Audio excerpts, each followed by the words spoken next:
Welcome to the Sunday Reset right here on Forward Progress, presented by Fanduel. I'm Rob Pizzola.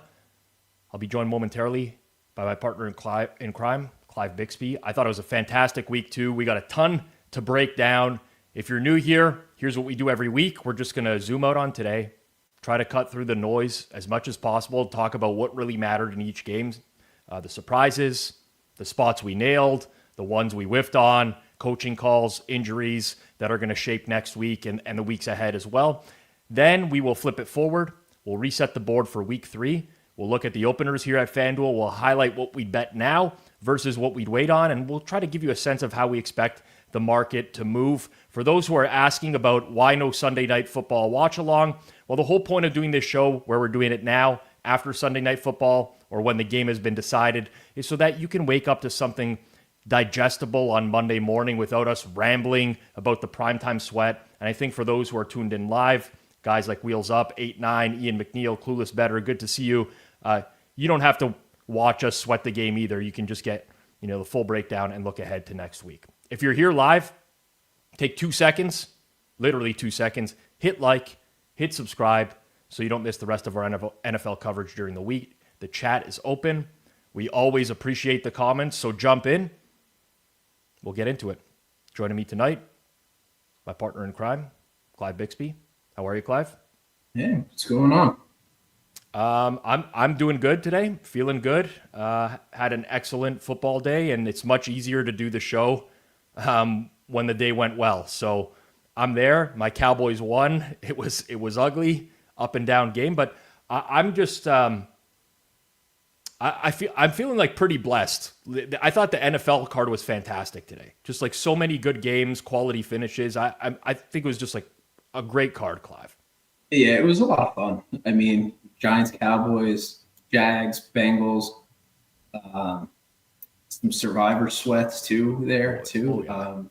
Carolina Cardinals somehow became a sweat too. That was one of my entries was a Cardinal entry. Pats, Dolphins, Broncos, Colts, dumb penalties. Like, oh my God, man. The we end can of get that to that game. too. Yeah. Well, like that is one of those games. So for those who tuned in to Pizza Buffet this morning, I don't suggest you tail on Sundays. Maybe the props did well today. I think we went 5-2 on the props I gave out on the show. The major market sides and totals, I don't blame you if you don't tail those on Sunday. But for someone who might have just used my numbers today to bet into the market, they probably did really well. I was dumbfounded by a few moves, which we can talk about this week. But I will tell you, it felt like a huge kick in the nuts losing that Broncos game. It really did. Like, if it was a day today where I lost money overall, I would struggle to sleep from that Broncos game. Yeah, from the Lutz miss to the penalty on the 60-ish yard field goal attempt, and then on top of that, the Knicks interception. I think it was a series right before in Colts territory. I mean, that tough loss, and I that was my pick for our team in Circa, and that really stung because I want to win there too. Yeah, to me, the coaching last week was a lot more egregious than this week. There was a few things that I highlighted, but God, it kills me when you get the dumbest special teams plays. Like, the commentators are talking, Colts, Broncos are like, Colts kicker, he was kicking this way in warmups, never kicked anything longer than 59 yards. He's got a 60-yard field goal at that point. Like, just don't jump offside or do something stupid. And I'm like floored that the coaches just don't say that to the players before they go out there. I really don't understand it. That's one that frustrates me. Maybe they do, and the players are just dumb enough. Another situation was Pittsburgh, right? Pittsburgh-Seattle today with the kick returner just letting the ball go into the end zone, and the Seahawks got a free touchdown. It's like, how are these guys not coached on these things? That's what drives me crazy as a bettor. Like the variance on those types of plays. Yeah, and it's so, I'll use your word that you just used before, egregious, that it's kind of like mind melting that you think that could actually happen in an NFL game. Like, this isn't college, right? This isn't kids. These are true professionals. And, how do these special team coaches not have these guys prepared for these types of scenarios? It's not like they're that uncommon either. Yeah. It's crazy to me. There's 32 NFL head coaching jobs in the world. You would figure that you have 32 brilliant minds, but sometimes you just get like the most insane things that happened. But, I was looking through box scores for the last couple hours here while I was watching the second half of Falcons and Vikings. And last week we had a lot of games to talk about where I think that maybe the final score misrepresented how the game played out. I don't know that there's many this week, Clive. Like, I don't think that there's really much that was misleading as I glanced through these box scores this week. Seems like a lot of the final scores played out in the same way that the box scores dictated they should play out. I mean, there's nothing that really stands out to me here. Yeah, I didn't see anything particularly crazy. I do want to talk through the Jacksonville, the Liam Cohen 4th and 5. I think that was the absolute right call. And I mean, I feel like Jacksonville should have won that game, but I mean, shit like that happens all the time. I think the pass interference penalty was a little light too. Well, I have a lot of takeaways from that game. So I agree with you that I think like Jacksonville just let that slip away. Obviously, we'll talk the Bengals looking forward because Joe Burrow could be out for 3 months if he opts to have surgery here. But that just felt like Browning he kind of like was a gunslinger in this game. You just didn't know what you were going to get. You got like some big negative EPA plays in the form of turnover, but he did push it downfield. But yeah, the one thing I really got a question with the Jags is their usage of Travis Hunter so far. Seems really weird to me that they're opting to use him on both sides of the ball, and it doesn't seem like it's necessarily working out. That was a bogus pass interference on him, in my opinion, but it looks like the Bengals just kind of picked on him on that final drive all the way up the field. And offensively, it's not like he's creating a ton of separation either. Most of his catches so far in his early career have been underneath. So I'd like to see them pick one side of the ball for Travis Hunter, and that might just happen by virtue of having lost another cornerback this week. But yeah, I don't know. That was a weird game, Clive. Like, I'm struggling to figure out how the Bengals cover the spread there. Yeah, for Travis Hunter, it feels almost like random. Like, hey, now seems like a good time to throw in and call a play for him, or let's put him on defense for a few plays here. Like, it doesn't seem like it's well thought out or anything like that. Yeah, let the kid develop in one of the two. Like you said, I don't really love the idea of just putting him back and forth. I'd almost rather, kind of the way Deion Sanders got used a little bit later, where play defense, and then you create a couple of plays for him in offense. He had punt returns, things like that. But let him master something first, as opposed to kind of splitting his focus and go from there. Yeah. Josh in the chat says Trevor Lawrence threw a lot of potential interceptions today. I didn't see the turnover-worthy play numbers there, but I did see him getting into it with Liam Cohen on the sideline. Liam Cohen very clearly looked into him and said, like, hit your receivers in the chest. Because Lawrence, the throws over the middle of the field today, he was sailing everything. And he put some in some really bad spots. So we're starting to get like a large... We've already had a decent sample on Trevor Lawrence in his career, but a lot of the excuses for him have always been coaching. He's definitely not getting help from his wideouts. There was a 4th down today where Brian Thomas, he was like a yard short of the sticks and dropped the ball. I think he probably would have picked up the 1st down. I thought Brian Thomas Jr. had a pretty rough game overall. But as an owner, he had a bad game. It just seems to me like it almost feels like the Jags are just the same team again with a new coach. I don't know. I can't shake the feeling that they're just going to be terrible defensively once more, and the offense will show some glimpses, but ultimately the consistency is not going to be there. Yeah. Sadly, I think you're right, because this was a team I was looking forward to kind of seeing if Trevor Lawrence would develop a little bit more, see if the offense would be a fun offense to watch. And for what it's worth, I mean, I do think, play design, play calling, all of that stuff is obviously better, but the defense is still pretty terrible. Yeah. I'll say of surprises for me today, I don't know that I'd necessarily call it a surprise. I think it was within the range of outcomes, but the Lions offense being as good as it was today was a reminder of what they were a season ago. And, Green Bay really shut this offense down at Lambeau last week. But you look at today, Lions 511 yards, 8.8 yards per play, 0.4 EPA per play, 54% success rate. Like, this was the Lions of old. And now that's going to kind of have me, fumbling and bumbling on what this team is going to be. It should be noted the Bears lost Jalen Johnson and TJ Edwards in this game, re-aggravated injuries that they came in with. But that was one for me that I could have seen this coming, but I didn't expect anywhere near this level of efficiency today. Yeah, between what Green Bay did to the Lions and what they did to Washington now, kind of just have upgraded their defense way better than I thought they were going to be. I think the Lions game last week is probably more of an indicator of week one, and then two, just Green Bay having a pretty solid defense. I don't love like when the Lions are behind either, because I don't think they play well from behind. So you factor that in from last week too. I don't know. And I'm watching the Bears enough to know that I can't stand them. Yeah, there's a lot of comments in the chat about the Bears defense, and you definitely have to take that into account.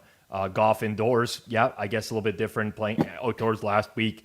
Chosen says, don't think Caleb is ever going to be a great quarterback either. I would tend to agree.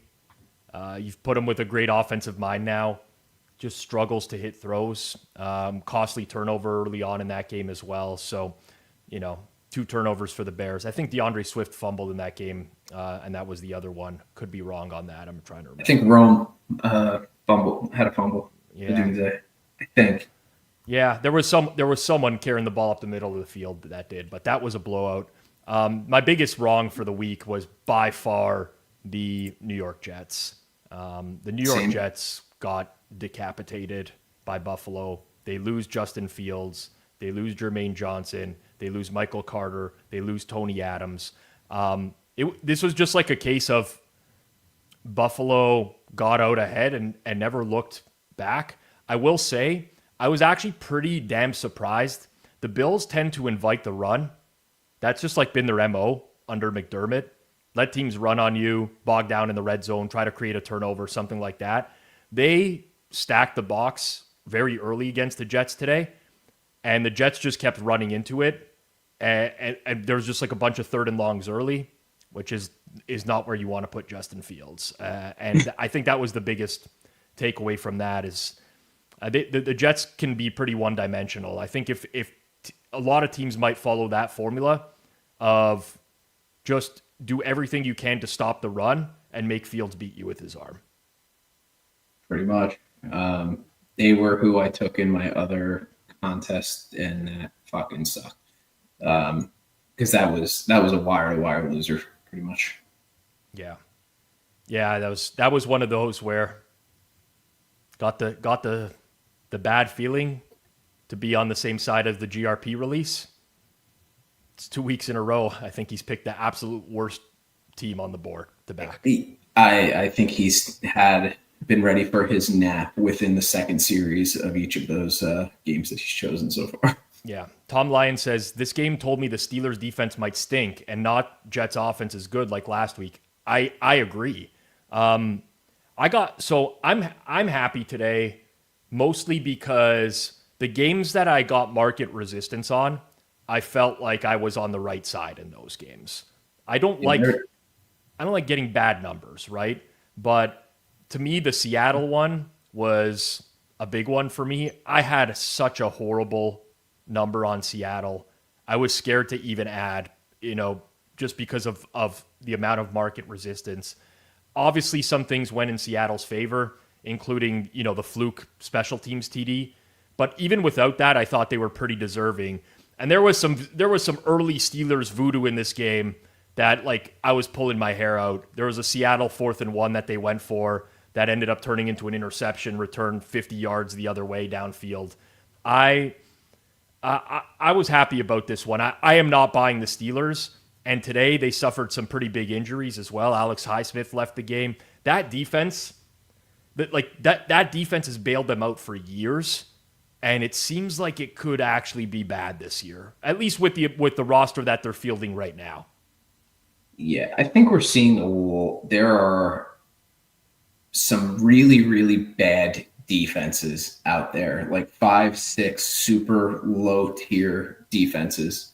And 2 of them played in the same game again, Giants, Cowboys, and then probably in the other, Patriots, Dolphins was another one where, you know, it's getting really hard to figure out like which teams are defensively just inept versus offenses being something.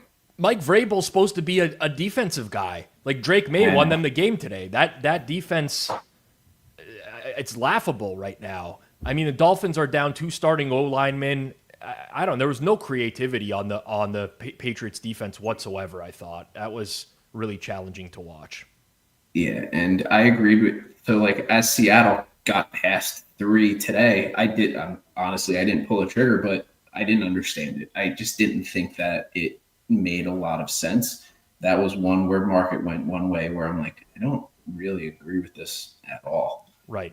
But that was probably the biggest one. There really wasn't another one for me where the market moved and I'm like, really? Like this doesn't make any sense to me. But it was really just that one. I was in a bad place this morning where it was, New England, Miami. I really didn't get the Dolphins move. I didn't. I mean, I'm just looking. I evaluate a lot of games just based off of player personnel, and Miami was so beat up. I really could not understand that one. San Fran, New Orleans.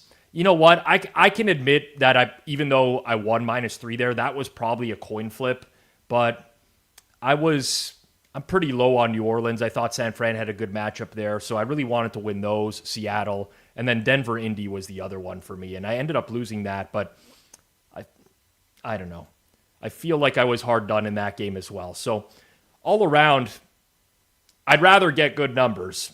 But if I'm gonna fade if I'm opposed by market and I end up winning, I will take that too. That's a good ego boost for me. I'll tell you that. Yeah, and I don't know what to make of the Colts offense at all. They look completely different, and Denver is not a bad defense at all. So for them to have as much success that they had with Daniel Jones at the helm and just now, did they deserve to win the game? Probably not.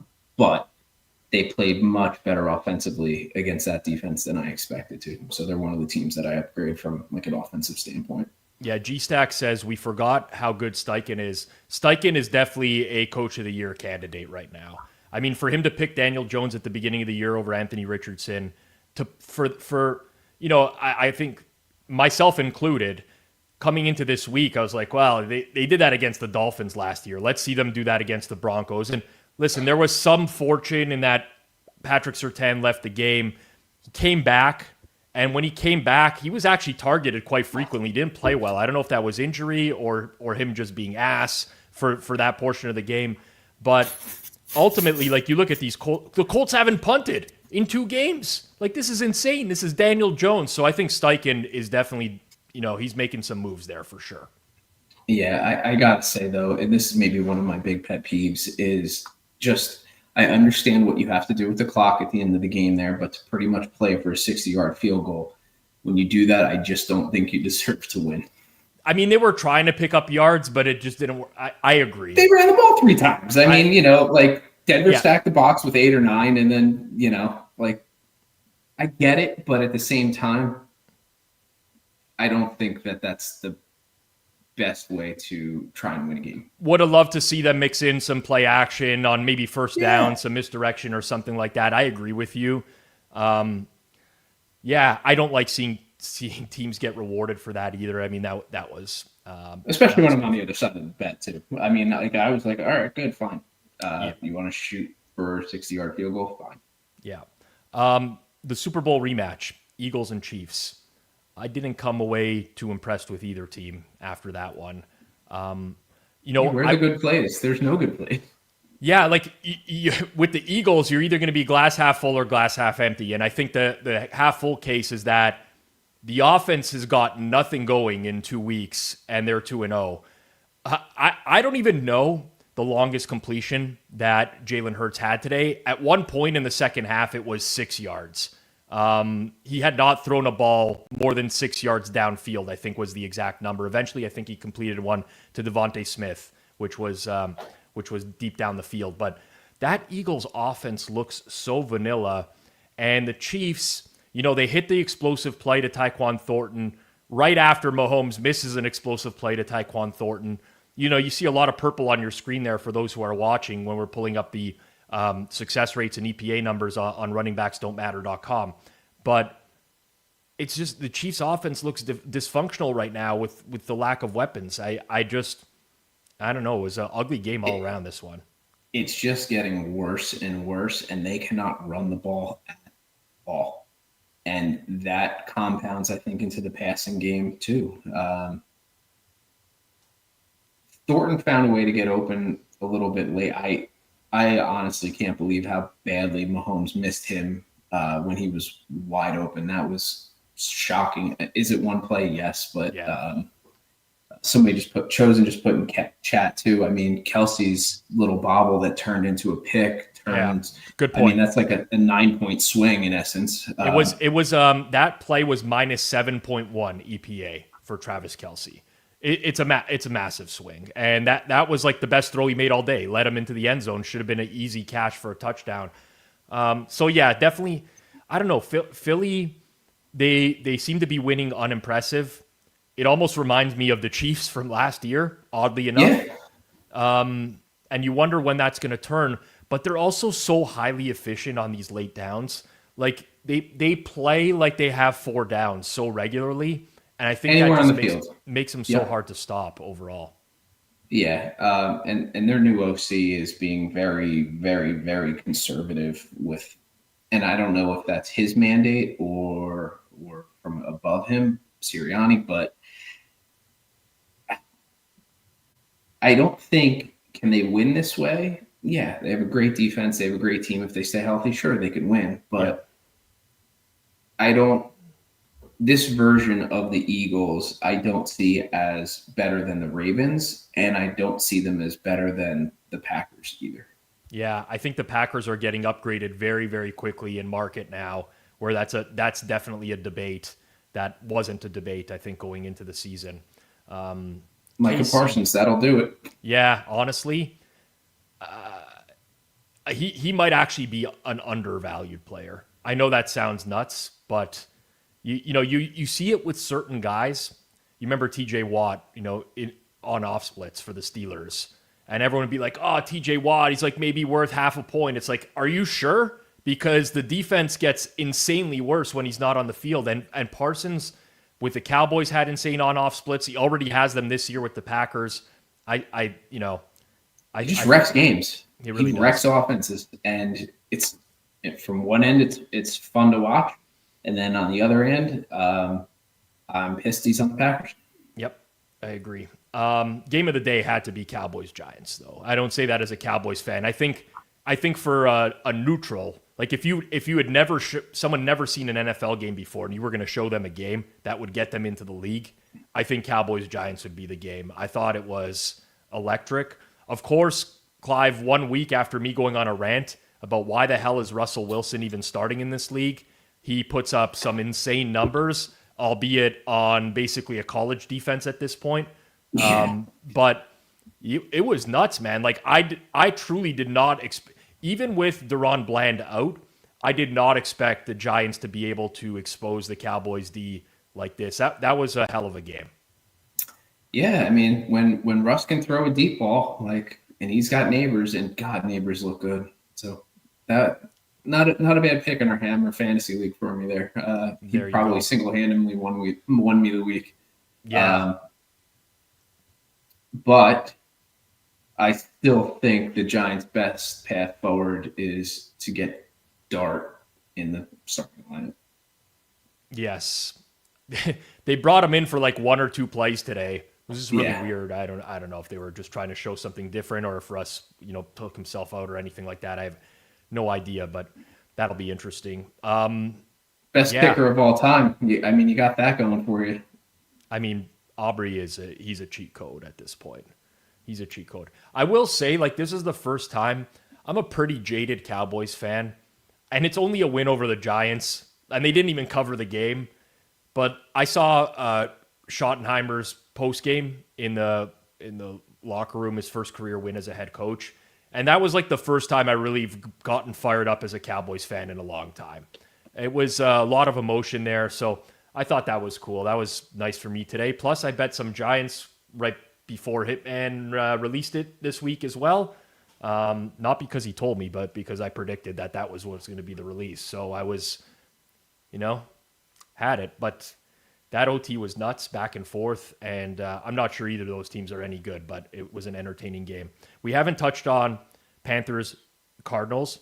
To me, that was one of the more misleading box scores of the day because so much of what the Panthers generated was in garbage time. Yeah, that's reasonable. And as a Cardinal survivor better, I'm not going to lie, I was sweating towards the end. I'm like, penalty after penalty after penalty, too. Like, I saw a flag. I'm like, all right, well, which team is this one going to be on? And that was not that Panthers last drive was nuts, man. The amount of penalties that extended the drive. That was like, I didn't really know what happened in that game. Arizona was just in cruise control, and then before you know it, like there's a chance that they're going to lose. Carolina recovers an onside kick. I think those are like 5% nowadays, 1 in 20. So really a lot of things had to go wrong for Arizona there to make it a game. And I would say Carolina to me, maybe the more misleading final score of the week, I would say. Yeah, and I mean, Bryce Young, I only really watched a lot of the first half because then when the game seemed like it was completely out of hand, I had game and a game. Right. And when I watch Bryce Young again, it is like just watching a baby deer trying to walk for the first time again. And I don't know what happened from the guy from the last 5-6 games or whatever it was at the end of last year that looked like he was getting his legs under him and, making good reads. And now he's just, galaxy braining shit again. Not protecting football. I mean, it started very early in that game. He was sloppy, turned it over immediately, and you're just like, oh, like I actually vividly recall getting Bryce Young, LOL, in 3 different group chats almost simultaneously today. And it's, I'm rooting for the Panthers, obviously, like for Eager, right? And listen, Tet looks great. Looks like they have like a true number 1 wideout, but the secondary options are just there. Like Xavier Legette today was horrendous. I don't know how many times that guy got targeted, but he gets 0 separation. He can't catch the ball. That is turning out to be a massive bust for them. And ultimately, they're just going to have to find a second option because, 8 targets, 1 catch, -2 yards. Guy is absolutely cooked. So that's challenging too when you're Bryce Young. But it is what it is. Anyways, we will move and we will switch gears to week 3 in the NFL. Before we do, the NFL is back. And if you're betting on Fanduel this season, here's some things to keep in mind. Number 1, celebrate your wins. Whether your same game parlay has 2 legs or 10 legs, always use your legs to celebrate appropriately. Number 2, no kickoff, no problem. Live betting means the next play could be your play. And number 3, if you're a new customer, bet $5 and get $300 in bonus bets if you win. And now you're ready to play your game on FanDuel, an official sportsbook partner of the NFL. Visit FanDuel.com/forwardprogress to download the app today and get started. Please play responsibly. You must be 21 plus and present in select states. For Kansas in affiliation with Kansas Star Casino, or 18 plus and present in D.C., 19 plus and physically located in Ontario, or 18 plus and present in D.C., Kentucky, or Wyoming. First online real money wager only. $5 first deposit required. Bonus issued as non-withdrawable bonus bets, which expire 7 days after receipt. Restrictions apply. Gambling problem? 1-800-GAMBLER. Visit rg-help.com. Call 1-888-788-7777 or visit ccpg.org/chat in Connecticut. Visit mdgamblinghelp.org in Maryland. Hope is here. GamblingHelplineMA.org or call 800-327-5050 for 24/7 support in Massachusetts. 1-877-8-HOPE-NY or text HOPE-NY in New York. Call Connects Ontario at 1-866-531-2600 or visit connectsontario.ca. All right, on to week 3. I'm excited for this. A reminder, if you're new here and you don't know the process, it's going to be the first time that myself and Clive are looking at the lines for week 3. What you're going to get is our opinions in the moment, in real time. Afford us the ability to change this as the week goes on. You should always be processing new information as it comes in. But as it stands, these are my thoughts on the game and my first reaction. Quick review of last week, as we always like to do here on Forward Progress. I myself, on the Sunday night show here, Sunday reset, Rams -4.5, won. Seattle, horrible number, negative CLV big time there on that game. I really don't understand it. Well, I do. I mean, Devin Witherspoon out. I can understand why that turned out to be bad, but it is what it is. And then the most CLV I got was Washington, and that lost really badly. 2-1 there for me. Clive, I think you only had one last week. Yeah, it was a Saints team total, and you got burned late in that game. Yep. As a group, we agreed on 2 things. Both of them are pending. We got Chargers and Raiders over 44.5, -115 for tomorrow night. That one is 46.5 pretty much everywhere. Tampa, Houston under 44.5. We are laughing in terms of CLV there. Hopefully we can cash a play. Someone can cash a play this week where the market worked in their favor, but that's what we got going on for tomorrow night. So hopefully we can find some value for you guys for next week. Let's start with Thursday night football. And this one is an ugly one. It is the Miami Dolphins at the Buffalo Bills. I believe the look ahead I looked on this game was 10. I was interested to see that earlier today. Now we're looking at a line of 12.5, -110 at Fanduel. Total in the game, 49.5, juiced towards the over. Someone in the chat earlier said McDaniel fired, ? It's a short week. I highly doubt that that's going to happen. But this could be his last game as the Dolphins head coach, I think, Clive. Yeah. I don't know how much of it's really his fault versus not. Tua sucks. I mean, yeah, the offense sucks. I mean, they're down O-linemen, they're down corners.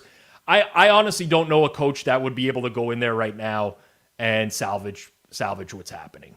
Yeah, exactly. It's not all on him. And do I think he may be a little bit too much of a player's coach? Probably. Right. I do think there's something to that. He's definitely, if he does get fired, he's somebody I'd give another shot somewhere, or at least maybe an OC job and then whatever. But I don't know if he makes it past like week 6 or week 7 of the season. Yeah. This particular game, I struggle with these higher spread type of games, at least like my initial reaction. Subjectively, I feel like it's fine, but you know, I don't think I know anyone who's going to pull the trigger on Miami at this number. Actually, this is a good question for the chat as it stands right now. What's your auto click number on Miami? Like, is someone clicking 14? Do you need more than that? I'm very curious in terms of what you need with the Dolphins. It's a short week. Like, they're not going to get any offensive linemen back. Their right guard and right tackle are on IR. They are very unlikely going to get a cornerback back on a short week as well. I mean, Buffalo probably still be without Ed Oliver, but yeah, the chat is saying 14.5. Everyone be willing. Somebody said I'll be willing to bet 13. Someone said never click Miami. I don't know. This seems fine to me. I don't have a strong opinion here. I don't either. I'm trying to make a little bit of sense of the total of what I should expect in terms of what Buffalo, I think, should put up in this kind of scenario versus what Miami. But their team total number should be about 30 or so, 31. And that seems about right. So there's nothing that I inherently want to click. I thought this would be more like 10.5 and 11.5 before, like if you would have made me put a lineup before today happened. Mm-hmm. It's 12.5 seems fine.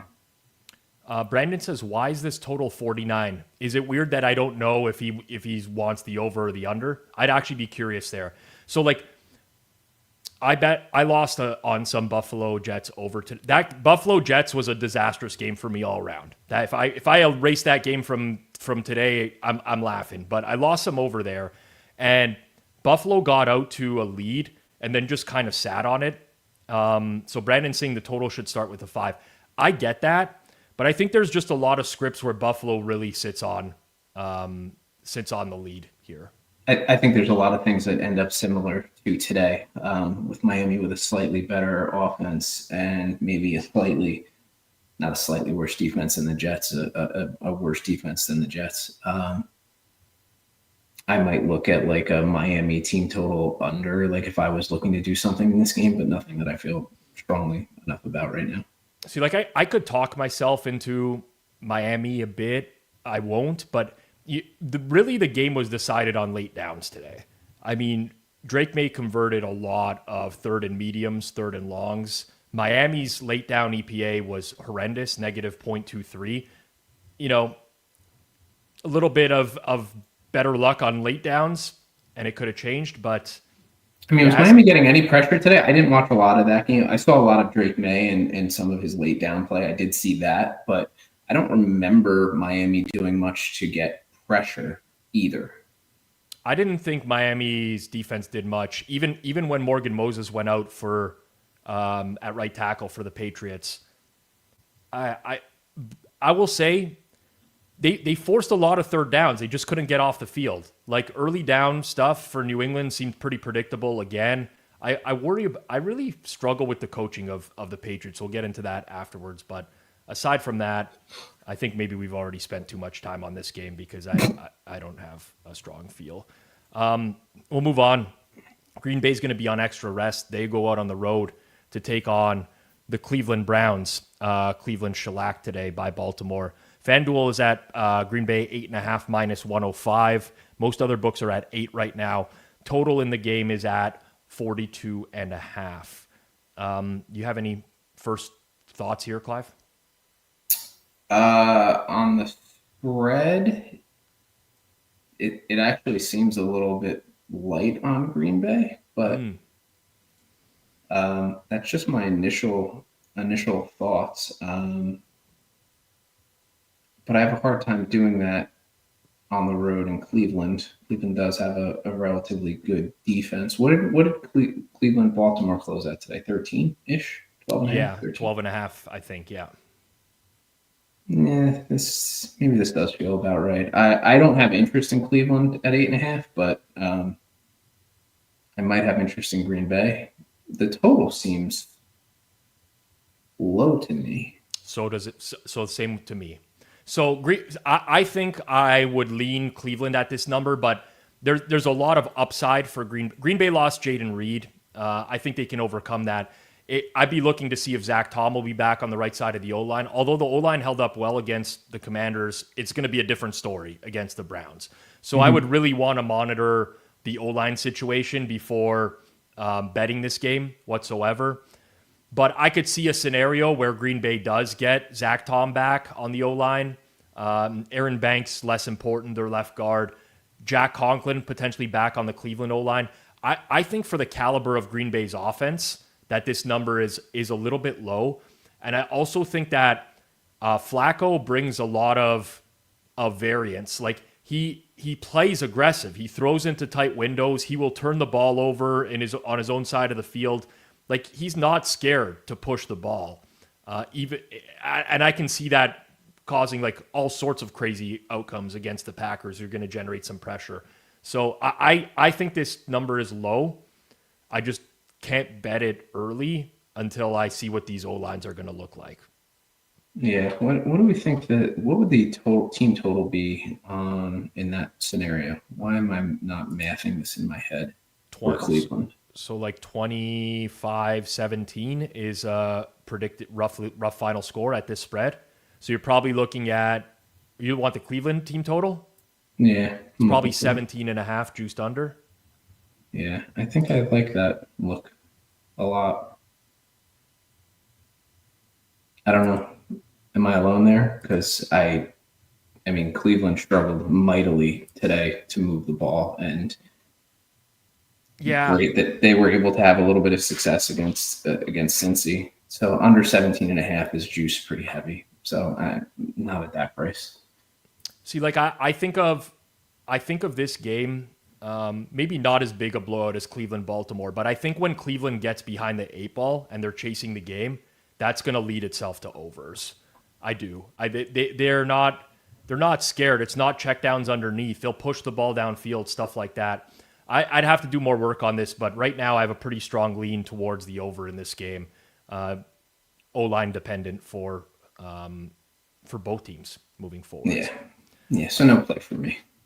We'll quickly talk Houston, Jacksonville. This is a little bit challenging because Houston plays on Monday Night Football tomorrow night against the Tampa Bay Buccaneers. I'll be doing a live watch along right here on Forward Progress tomorrow night or tonight for those listening in the morning. That's going to start around 6:45 Eastern, about 15 minutes before the game, props and everything for Texans and Bucks. For this particular game, just where the market is right now, Jacksonville's a small favorite, and the total is 43.5. I, again, am inclined to lean towards the over in this game. I feel like Jacksonville is going to profile as a pretty big over team going forwards. I have a lot of questions about that defense. And you look at Houston, I mean, potentially next week, Christian Kirk back. Might be too early for that. I know Christian Kirk, Braxton Berrios were declared out week 1 and 2, but if they get a wide receiver 2 back, I could see them moving the ball rather easily on this Jags secondary, and Jags lost a corner today as well, Clive. Do you really think Jacksonville should be favored here? My gut is that no, but I also struggle with my Houston numbers. I'm just going to openly admit it right now. I've been lower than market on Houston. So I wouldn't be surprised when I run this game if I'm in this range or actually show an edge on Jacksonville. My gut tells me no. Okay. So I'm kind of thinking the opposite. At worst, I think this should probably be a pick. Again, this is hard to do with 1 week of data, right? Like I wouldn't go crazy with this or anything like that. But I put it this way, I would not be surprised if this flips. Yeah. But I agree with you on the over part of it too, is where I would kind of lean. But again, hard to do without. Well, we'll see. We'll have another data point tomorrow night with Houston and Jacksonville. Bengals at the Vikings, going to be our next game on the board. And this is obviously going to see a pretty dynamic shift from where we were at the look-ahead prices on this game because Joe Burrow is not going to play this week. And actually, we don't even really have it open in most spots just yet. So I would expect something like Minnesota. I'm looking at the look-ahead. It was looks like it was 1.5, Minnesota 1.5. So we're going to go through 3 here without a doubt. It's just how high, probably something like 4.5 at the current moment, I would guess.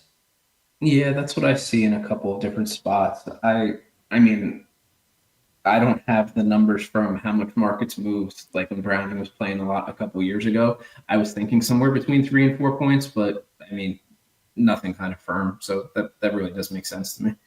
So I do want to say Minnesota is currently in shambles. Forget about the result against the Falcons. They played a horrible game. I actually do want to talk about that as well because I hate what KOC is doing with that offense right now. It is very predictable. It's a lot of early down running for nothing. And I understand the O-line did not hold up tonight. There's probably, even if they were pass heavy, they'd probably still lose the game because the O-line just got obliterated by the Falcons front. But when you're looking at the Vikings right now, with the amount of injuries that they have on the defensive side of the ball, they lose Ryan Kelly, their center, tonight with a concussion. They may or may not get Christian Darrisaw back next week. It feels tough to lay this number like with what this team is right now, Clive. Yeah, I guess there's not a lot of trust in McCarthy, which I get from KOC right now. Not getting protected either. I mean, that doesn't help. I mean, they're not having success running the ball either. I mean, there's just not a lot that I think they can do, except hope somehow Justin Jefferson can break some plays, and that's really it. Like that's their offense. Yeah, they're going to need to get some players back. I mean, between Darisaw, Ryan Kelly, Van Ginkel had a concussion this week, Blake Cashman's on IR, Harrison Smith. I don't know what illness he's been dealing with, but he keeps practicing like limited every week, doesn't play. Jeff Okuda has a concussion. They're pretty decimated for week 3. And not that I think there's going to be a lot of people who will make some stretches on the downgrade from Burrow to Browning. But I will say Browning he has run this offense before. He will turn the ball over, but he also knows how to get it into the playmakers' hands as well. I think he's a pretty solid backup in the league. So who am I thinking of? Mullins, that he kind of reminds me of, like where he's got a lot of gunslinger in him, not really protecting the football, but he can still throw it and sling it downfield a little bit. Yeah. I think Mullins is my good comp. I think so too. Not bad, at least. Yeah, tough one. I'll have to do work there as well. I don't know off the top of my head what my downgrade would be on Burrow to Browning, but there's a lot to parse on the injury front there. Another game that is mostly off the board right now would be Atlanta. They're just coming off their Sunday Night Football win, and they are on the road at the Carolina Panthers. The advanced number on this was Atlanta -2.5, and the total was 44.5 in this game. Of note today, some significant injuries to both of these teams. So Carolina's offensive line ended the day without their center, Austin Corbett, and without their right guard, Robert Hunt. It sounds pretty pessimistic on both. I saw a video after the game where Robert Hunt was trying to put his shirt on, and he was struggling in a big way. So Carolina potentially down 2 O-linemen. Atlanta lost A.J. Terrell with a hammy, and it looked not good in real time. So I'd be surprised if he played next week as well. So significant injuries on both sides of the ball here, Clive. Any inclination on this one?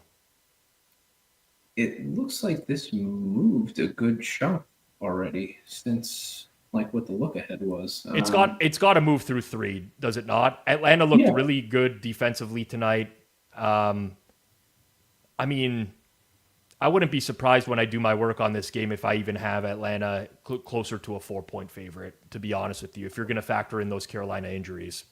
Yeah, I mean, and that makes sense. The total that I'm seeing feels high to me at 44.5. Yeah, I agree with you. I would also say that, especially with 44 being key, I'm struggling to see Carolina move the ball in this game consistently. Yeah. The Falcons have a pretty strong pass. Like, this is what they upgraded in the offseason. It was all about drafting rookies. They were all over J.J. McCarthy tonight. And even with A.J. Terrell out, I mean, that obviously Tet has a much better matchup here. I just don't know that Carolina has enough to move the ball consistently in this game. So I tend to agree. Yeah. Bryce Young is really not looking good at all. So I think this probably gets to, again, these are early looks, right? But 43.5 to 43 is what I think makes sense to me.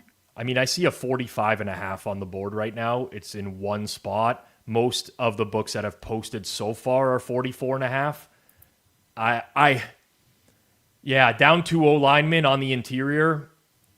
I don't know about that for Carolina. So this is a pretty strong lean at these openers to Atlanta and to the under. I think Clive agrees with me on the under there as well. Yeah. All right. This should be a good one. Rams and the Eagles. This one being played in Philadelphia. Philly is currently a 4.5-point favorite at Fanduel, but that is basically a 4 with the way that it's juiced. Total in the game, 45.5, juiced towards the over. I'm going to have trouble. This was a game that I wanted to get your opinion on because my first instinct was, and I think I'm lower than market on the Rams. Okay. I think this could move more. More towards the Eagles or to the Rams? To the Eagles. Okay, so I feel like I agree with you, but I have to stress that it's the priors for these teams, right? Yeah. Because I came into the year like I guess a little down on the Rams and high on the Eagles. Subjectively, if I was not modeling games and I was just like a regular fan, I'd be very I'd look at this 4.5 and I'd find that appealing. But when I go through the numbers here afterwards, I don't know. It's probably going to be fine, and I might even be shaded towards the Eagles. I wouldn't be surprised to wake up in the morning, though, and the Rams are bet in this game. I really wouldn't. I wouldn't either. I think I think it's more of what I have the Rams valued at, and maybe I'm a little bit off. And also, that being said, though, with the Eagles and their style of offense and the way that they've been playing, I do think that total's high. Yeah. But I do think I would not be surprised, same thing, though, that if that gets bet up. Yeah. Who did the Rams have last week? It's slipping my mind. It's just 1 week. Seattle. No, Is that right? San Fran, Seattle last week. Why am I drunk? Rams. Pittsburgh? No. Titans this week. Yeah, Rams played the Titans. Houston. It was Houston. It was a low-scoring game. So that's kind of what I was going to go with here is the Rams have not really been tested by an offense yet. Like when you consider what Houston was going into that game with, what the Titans went in with today. Yeah, what was that final? 13-9 or something? Yeah, 14-9 last 14-9? week. And great second half by them today, I will say that. I mean, I bet some Rams this week, and I was sweating my balls off in the first half. Stafford threw a pick late in the first half. Tennessee kicked the field. I'm like, this has no hope. But they put it together. I almost feel, though, like small sample, but they've played two bad offenses, in my opinion. And this is a step up in class for them. Quite a bit. Yeah. And we could talk about, if you want, how bad I think Cam Ward has been in the first 2 weeks. I'm not saying there's no hope for the guy, but I mean, he is making a couple of plays. It just doesn't feel like he's got an idea of when somebody's going to sack him or where certain defenders are going to be. Like he's young. Yeah. I don't see a lot of good. He just reminds me too much from a productivity standpoint of early Bryce Young. And I hope he doesn't take that same type of. Not going to lie to you, just reminds me of Will Levis, but there's less catastrophic mistakes. He makes a play every now and then where you're like, holy shit, what an amazing throw that was. We'll get to that game in a second. Akello Witherspoon for the Rams broke his collarbone today. Good reminder of that, G-Stack. That's going to be a problem if A.J. Brown can figure out how to ever run a route again, because apparently... Well, somebody's got to throw it to him. He can't, yeah. I don't know, man. I really got to dig deep on that game. I really got to dig deeper into that one because I'm going to have a war in my head all week of what to do here. Because I think numbers are going to show... I mean, I see a 3.5 Eagles right now. Oof.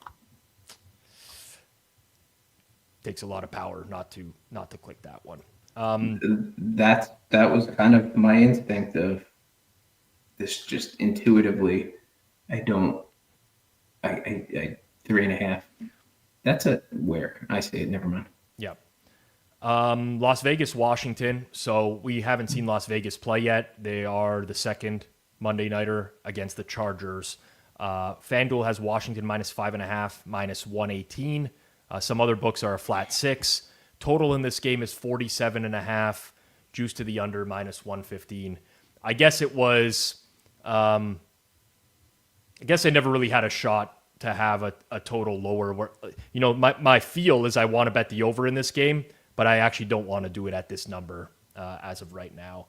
I do have some concerns about the Washington offense. I'm not going to dock them all that much because Green Bay looks like a powerhouse defensively and the Raiders probably aren't. But there is some legitimate concern in the early going that may not be the offense of last season. Yeah, is this a function of a little bit of tape out there and having a full off season to kind of game plan, and everyone knows that Jaden Daniels likes to roll to his right, and like he's got some tendencies. Like, is that what it's kind of boiling down to a little bit, or is it just a small sample and not much is changed? So for me, what was weird about the Green Bay game, and again, sample size of 1. So, and even the Giants game, let's say sample size of 2 relative to last year, is that the knock on Jaden Daniels, I guess coming out of college, was that he holds the ball too long. He's going to take unnecessary sacks. I especially noticed that during the Green Bay game where he held the ball too long. Like there was times you just got to get it out quickly, and he wasn't able to do so. I don't think Brock Bowers will be at risk of this game if he somehow happens to miss Monday Night Football tomorrow night. The Austin Eckler injury, matters a little bit, but they have some running back depth. Dietrich Wise on the defensive line injured out for the year, I think, with a quad injury for Washington. Those all matter. I feel like I might end up clicking Las Vegas in this game at some point, at least at the 6. I don't know. Yeah, I have more interest in the Raiders than I do in the Commanders at these numbers, and I would have liked to have seen a lower total to kind of click the over there too. It is the shitty rest spot, though. It's the team coming off Monday night against the team off Thursday night. True. Which kind of sucks and does have to be accounted for as well. Jets and the Bucks. Challenging one as well because of the status of Justin Fields, but there is an early line posted here. Fanduel has Tampa laying 6.5. Again, they're in action tomorrow night. The total in the game is going to be 44.5 here as well. Obviously, Justin Fields, concussion protocol. Backup is Tyrod Taylor. In my opinion, a small downgrade, not much. You do have impactful injuries on the Jets defense, though. Jermaine Johnson, Michael Carter, Tony Adams. And then Tampa Bay, I mean, who knows? Tristan Wirfs is going to be out tomorrow night. Chris Godwin as well. Maybe Luke Goedeke. I think there's so many unknowns here at this point for Tampa Bay that it's hard to formulate a strong early opinion on this one, Clive. Yeah, and I didn't catch enough of the Bills-Jets game to really kind of get a read on how much different I thought they were this week versus the game last week against the Steelers. I'd put it this way, there were no highlights from Justin Fields that were positive, but it does feel like a tough price to lay with Tampa Bay with their injury situation too. Yeah. It's kind of two teams that I would be hoping to fade next week, potentially, and they're matched up together. Chosen says, hope Fields can play, and I'll click Bucks. Yeah. I mean, it's pretty early. Without the defensive injuries for the Jets, I'd want to kind of click the under, but they're pretty banged up on the defensive side. So, yeah, and honestly, if you think about the Jets through 2 games, they've just been carved by the Steelers and by the Bills. Like, it's just not a good defense. Steve Wilkes over there, I'm pretty sure, right? Jets defensive coordinator. And I mean, I've never liked Steve Wilkes. I've always thought, especially like he's made every defense worse. I don't really understand it, but yeah, this is a stay away for me for now.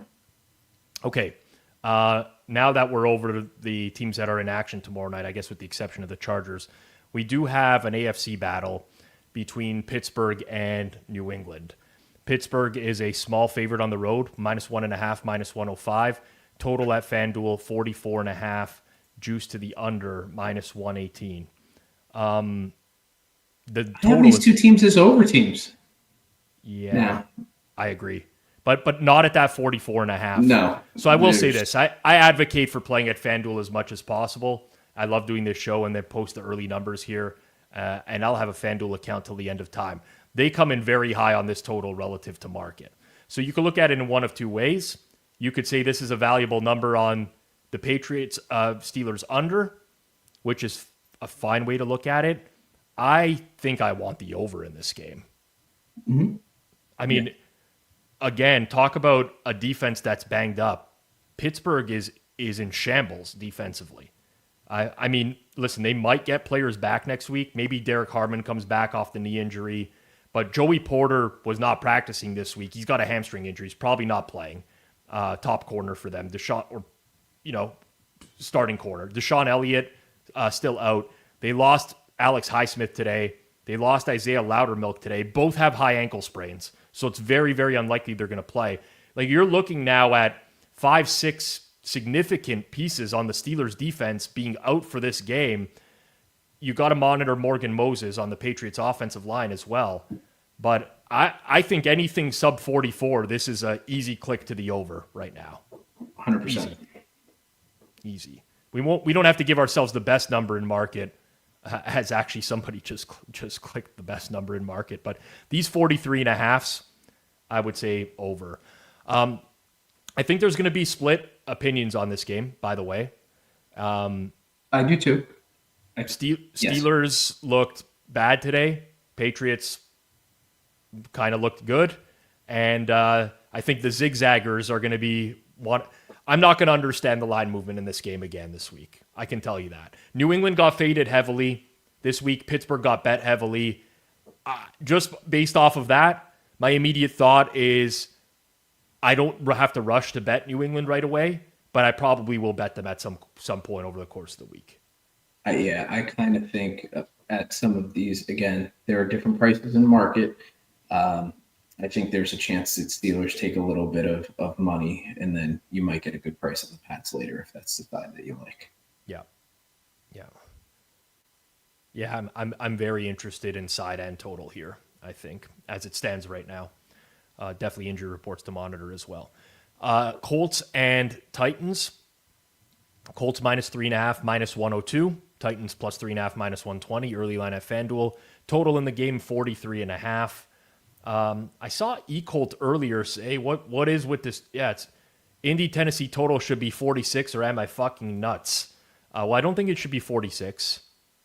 Parsing through the injuries here, though, pretty significant on Indy's defense today, and they didn't look the greatest, missing a defensive end, 2 corners. Maybe Charvarius Ward comes back from concussion next week. Who knows with that? Titans were missing their nose tackle, Tavondre Sweat. Titans' O-line is in shambles right now. They lost another offensive lineman today, their right guard, Kevin Zeitler, with an elbow injury. So the entire right side of the offensive line is beat up. It does feel like we're getting into like Colts overvalued territory with this price, but I don't think I have it in me yet with Tennessee. Like, they actually remind me of the team from last year where it feels like they're going to be in a lot of games and then they're just not going to cover because they're not very good. Yeah, and they don't really have, I think, any kind of offense to come back either. So, like, those backdoor covers that you would hope to get, like, I don't see a lot of that happening. I was kind of hoping for, a 3 minus 110, but that's not really out there. Yeah. The best I see is 3 minus 115. Chosen says Colts minus 3.5 seems low, probably goes to 4.5. I don't see it going to 4.5. I really That's don't. too much. I mean, the advanced line was 1.5 here. I think you definitely upgrade Indy again. Like, at least you know that the offense is for real in some capacity. But unless they get Latu back on the D line, Travarius Ward, I think that's too far out. Although I'm not saying that like Indy can't be the right side. I'm just saying I can't see it closing there. No, I don't either. What's the Colts team total looking like? I can see clicking that over potentially. On the Colts team total? Yeah, probably 22.5 or 23, depending, because there's different numbers. I honestly don't have much of an opinion here. Someone mentioned it in the chat as well. Titans yards per play so low again, 3.9. Like that's why I can't get behind Colts over here. I think the number looks fine, honestly. If I was sending this out, I probably would send the same thing. Indy, juice 3, 43.5. I'm okay with this as an opener. Yeah, I don't feel strongly enough. I'll look at the team totals this week, but I don't I don't have anything right now. Lines feel a little bit tighter this week so far. I mean, we still have a lot more of the board to go through, but I mean, granted, I thought Seattle +3 -115 was a great play last week, and it could have got 4 -105 at kick. So, you know, Yeah, that is true. yeah. What do we got left? Indy's D is in trouble, but Tennessee legitimately might not have the right side of their O line. And I like they have. It's been 2 games now where they don't move the ball. So like a play here or there, high EPA single plays, but as you know, consistency is just not there. All right, Saints at the Seahawks. New Orleans getting what is that 7 +100? Interesting number there. It's basically like a 7.5. Total at FanDuel 41.5. Juice towards the over at -115. First reaction is I thought maybe 7 flat, so maybe slight lean towards the Saints. I don't know that Seattle's a team that's going to regularly blow other teams out. No new injuries for New Orleans today. I don't think Seattle had any new ones as well, so it's just pre-existing going into the week. Fanduel's definitely putting up different openers than some other books. You're definitely getting some ranges this week. So I agree, and I'm a little bit upset about it. Just for purposes of like tracking picks for the show, because I actually think FanDuel is right with this total relative to the rest of the market. Like I would like the under in this game, especially at the 42.5s that are out there and the 42s. I think Seattle's defense is the real deal. Yeah, I do too.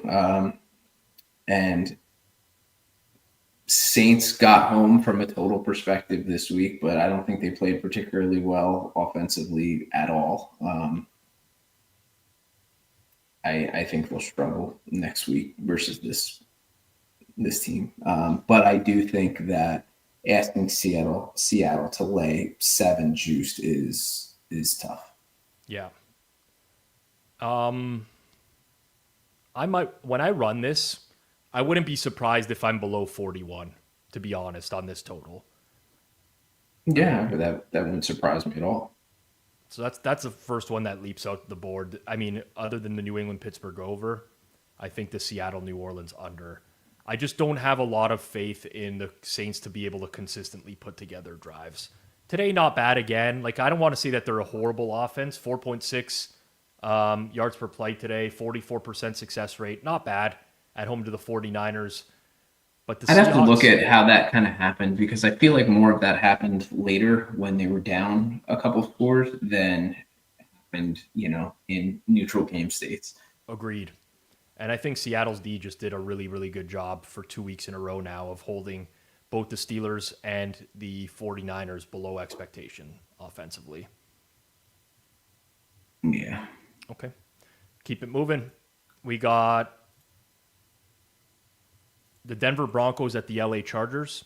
Again, Chargers are playing tomorrow night. I'll give some quick thoughts on this one. Obviously, got to monitor Patrick Surtain as this week goes on. I'm not convinced he will necessarily play next week, even though he returned to the game. Something just really seemed off with him. When he went down on the field, he's grabbing his ankle. He got taped up.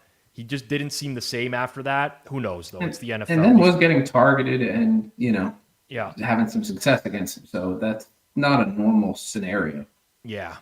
As it stands now, FanDuel has -2.5, -110, 45.5 as the total.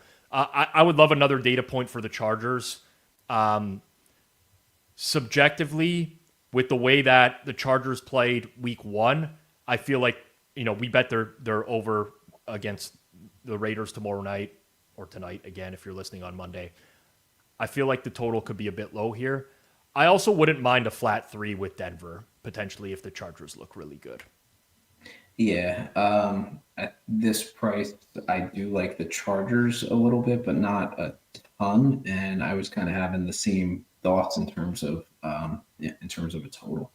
I again, let's see what we get tomorrow, but I think this is probably 46.5 minus something crazy happening tomorrow from an injury standpoint to the Chargers.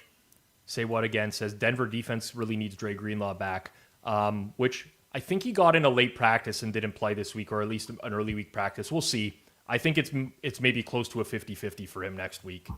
All right. Yeah, I kind of thought he was going to play and suit up today, but I guess there was a chance. Yeah, there was a chance earlier in the week, but we'll see. As a whole, not much to do here. Again, I need another Chargers data point as it stands. I'm very interested in the next one and your thoughts. We got the Cowboys on the road at the Chicago Bears. Over. I don't know the number. It's pretty damn high. That's why I was interested in your thoughts. Okay, FanDuel's got this as Bears minus 1.5, minus 102, 48.5 as the total. Just injury updates. A little bit, yeah. Yeah, so the Cowboys lost their center today, Cooper Beebe. Their backup, I think, is Hoffman. Came in immediately, fumbled a snap in the game. I'm not a big Brock Hoffman guy, but whatever. Backup. On the Chicago side, injuries. They could get Kyler Gordon back next week, but they lost Jalen Johnson. They lost TJ Edwards. I see it in the chat. Wrong team favored. Wrong team favored. It's really a pick 'em. Yeah, it does feel to me. I'm gonna put my bias aside here. I feel like it's me versus you this week. Okay, Bears versus Cowboys. I feel like the Cowboys should be favored in this game. Now, I do too. There is, again, the Bears got absolutely dismantled today. Cowboys, whatever. I think some people will come out of that game just being optimistic about the offense or whatever. And I think historically, if you're betting the NFL, you want to buy the team that looked like a train wreck, and that would be Chicago. But I have zero faith in Chicago's offense with Caleb Williams. This includes against the bad Cowboys defense.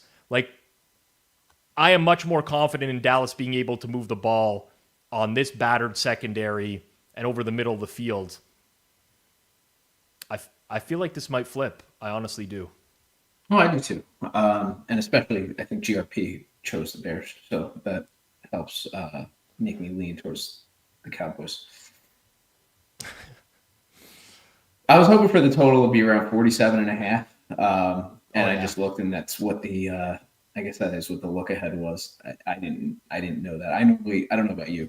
I normally don't check look aheads until we get to this show.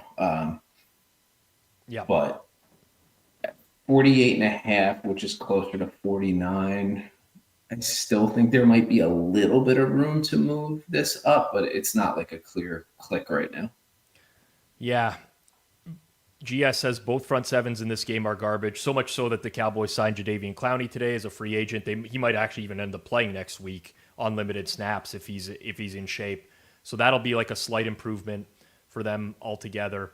I want to go back to watching Chicago week 1 against Minnesota. Felt like they really tried to keep everything in front of them when they were missing Kyler Gordon, Jalen Johnson, TJ Edwards, and limit the explosives. If that's the case, I could see this being a little bit too high of a total. I know people will think I'm insane, but it's not just about this offense is great, has an advantage over this defense. You got to take into account, explosives and whether or not teams are going to be able to generate them. Eberflus revenge game. Didn't even think about that either. I will say this. I mean, with the way that Minnesota seemed as if they game planned for Chicago too, it's not like they wanted to let J.J. McCarthy fire the ball all over the field either. So with Dallas and their weapons on offense, I don't think they're going to have that same reluctance. So while the Bears would want to do exactly what you're saying, which makes a shit ton of sense, I just don't know that they can execute it with the personnel that they're going to have. I just think that from a pure team rating perspective, Chicago takes kind of a double hit for today because they take the hit for getting smoked by the Lions, but they also take the hit because Minnesota looked so awful against Atlanta that you're like, how did Chicago blow it to this team? Like literally a team playing so conservatively. Okay, I mean, I'm For me, I'm actually clicking the Cowboys here at. yeah, yeah. Here's the challenge I'm having. I strongly believe I'll end up on the Cowboys in this game. Again, the advanced line here was Bears -2.5. And it does feel like there will at least be some support in market at some point this week by someone for Chicago, just purely off of the fact that they got blown out and maybe that they might be undervalued going into next week. I actually think the Bears might still be overvalued, to be completely honest. I do too. I mean, I've seen now enough of Caleb Williams, even with Ben Johnson, and it's not great. Yeah. Arizona and San Fran is our next game. This one is interesting. in my opinion, very interesting because of again injuries and trying to parse all that information in real time as we look at the market for next week. So, Fanduel is Arizona -1.5, -104, total 42.5, juice to the over -115. I'm going to just say that I would click that at FanDuel right now, the over. I don't know if you agree with me or not, but I think that this number at least has to be 44. I feel pretty strongly about that with the amount of injuries that the Cardinals picked up in the secondary today. I don't have the same intuitive. I don't feel the opposite necessarily, but I don't know that I'm at like 43.5, 44, only because I actually think Mac Jones is fucking terrible. Yeah. So Mac Jones was fine. Like he was okay today. They lost Juszczyk during the game. They lost their left guard. I forget his name. Ben Barch. He was in a walking boot after the game. So they're at risk there. This is just entirely predicated on looking at the Cardinals defense as it stands right now. They have in the cornerback room, Sean Murphy-Bunting is on IR. Starling Thomas is on IR.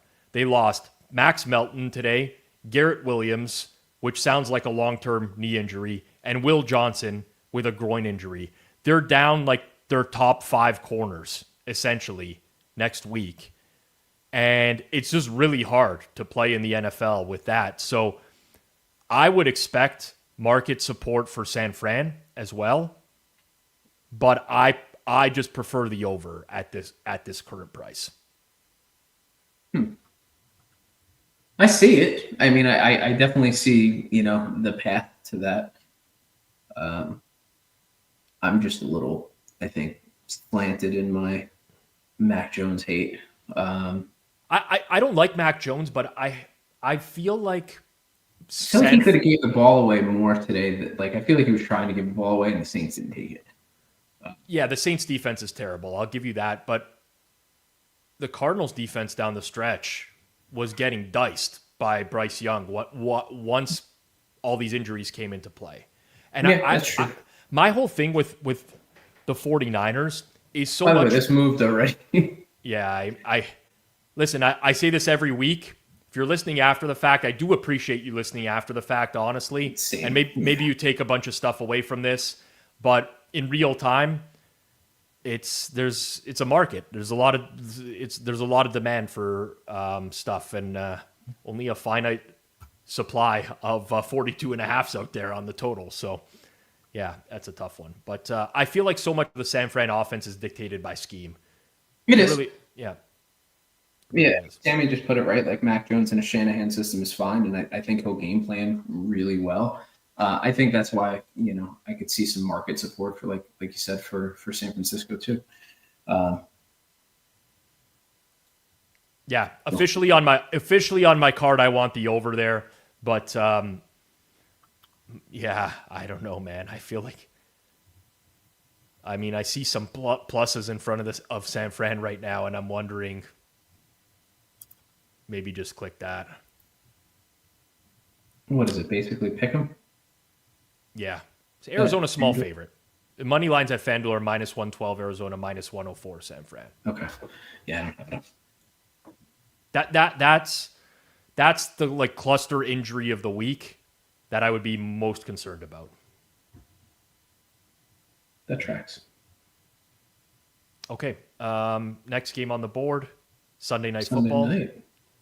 We got the Chiefs at the Giants. Chiefs -5.5, -118. Total 42.5. Juice towards the over. I thought the Giants would be the offensive powerhouse in this game. I know. First glance, these seem like big numbers with the Chiefs, right? Yeah, they do. And I'll be honest, this total seems low. Okay, so let's do that as well. I agree. I understand all the limitations that KC's offense might have. Wide receivers, 1 to 3, completely in flux. Who knows what's going to happen on a weekly basis there. I think first and foremost, it's pretty likely Andrew Thomas will be back for the Giants next week. I got to think he's at least 50%, if not more, to return. The Giants also have, at least it's a position that, like, quote unquote, doesn't matter. But their linebacking core to start the year has been destroyed. Micah McFadden went on IR last week. Demetrius Flanagan fouls out today. Darius Masau, I don't even know if I pronounced that correctly. He had a concussion today. Chris Board left with a chest injury. Like they have no linebackers left. So, Tom says, don't forget the Giants defense might be gassed. They played so many minutes today. Intuitively, this feels like an over to me at this number. How about the new number? Even still, to me, yes, I think I think there's a little bit of room here, but it probably closes 44, maybe 44 and a half. I will say, like at 40-40, there's probably going to be someone that has some sort of interest, I think, back in the under, just because of how stagnant the Chiefs' offenses looked today. I don't think we're going to get, like the Giants' offense we got today, I don't think that's the offense moving forward. I want to make that explicitly clear. Like they're going to play a real defense. But, I mean, the Giants were moving it through the air today, where I think KC is usually susceptible is through the air. They have a really strong run defense. Yes, Spags can like mix up some blitzes, confuse Russ, but yeah. Brandon says, please talk me out of clicking Giants here. Listen, I don't like to talk anybody out of anything. I think you can make a strong case at 6 or higher to click Giants. I do. That's where it would have to be for me to have interest, I think, in the Giants. It's not like Kansas City is completely inept. I think these games that have been a little bit games that Mahomes has always found ways to win. These last two, he just hasn't. It feels like a little bit of regression. Obviously, there's weapons issues there too. But let's not forget the Giants defense is really not good either. Yeah. They have a good D-line, but you can move it on. Like if that D-line can't generate pressure, their teams will move it through the air. And Andy Reid can scheme against, that one cluster that he has to work through. Yeah, I mean, again, you typically think of the linebacking core as doesn't matter, but like outside of Bobby Okereke, if that's how you're pronouncing his name nowadays, I think back in the day it used to be Okereke, but now it's Okereke. I don't even know who's on the roster in the linebacking core. Like legitimately, it's got to be practice squad guys, or they're going to have to bring in a veteran or something. So,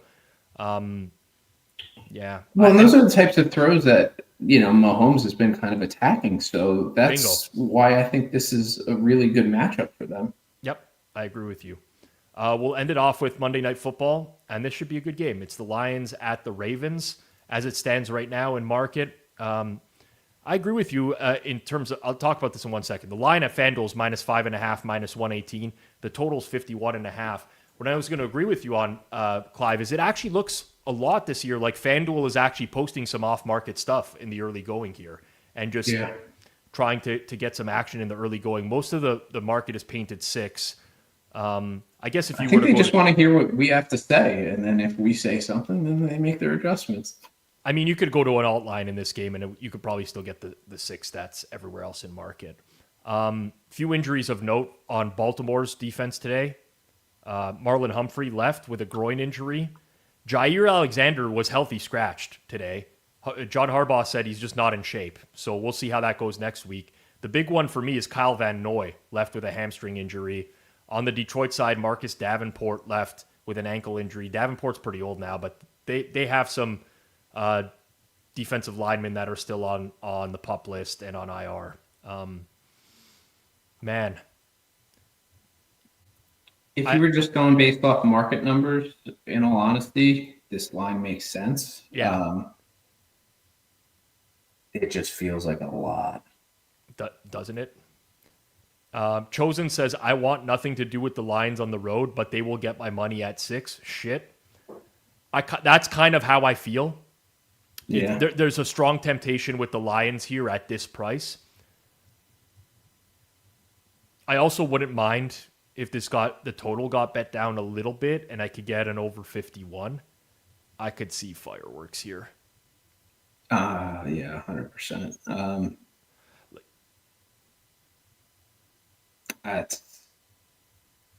I don't know where this is going to close. I don't know if this gets to 52.5 or 53. I think there are going to be people that are going to just click the under back. But if we do find a 50.5, I think at some point, that's when I GRP attack. I mean, I feel like the numbers are fine here. Like there's nothing egregious. I would have to really think about taking the Lions, but that would be the side that I'm most interested in at this point. And I usually don't bet overs on high totals, but this has the makings of a lot of fireworks to me. It really does. Really good. It just reminds me of the Bills Lions totals we were getting in the 51.5 that would end up in the game would end up in the 60s, 30s on each side of the ball. Like it feels like that type of matchup. Two teams that can generate explosives. Yeah, so that's where I'm at. Well, that's it. That's our run through the entire board. Hopefully, if you tuned in live, you got some of this stuff early as there was some movement as we went through the board, and that's going to happen over the course of every single week here on the Sunday Reset. If you did enjoy the show, take 2 seconds, smash that like button down below. Goes a long way in helping us in the YouTube algorithm.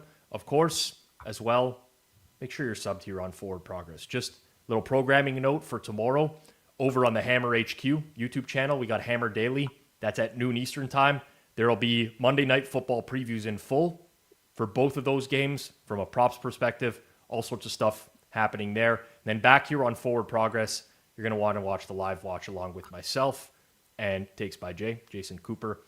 That one is going live 6:45, earlier than usual because we had a 7 o'clock game. So we're going to broadcast throughout the entirety of the first game. And towards the end of that first game, I'll also give out props for the second game for Chargers Raiders. So there's going to be a lot to parse through tomorrow night and potentially the launch of a Discord here for Forward Progress as well.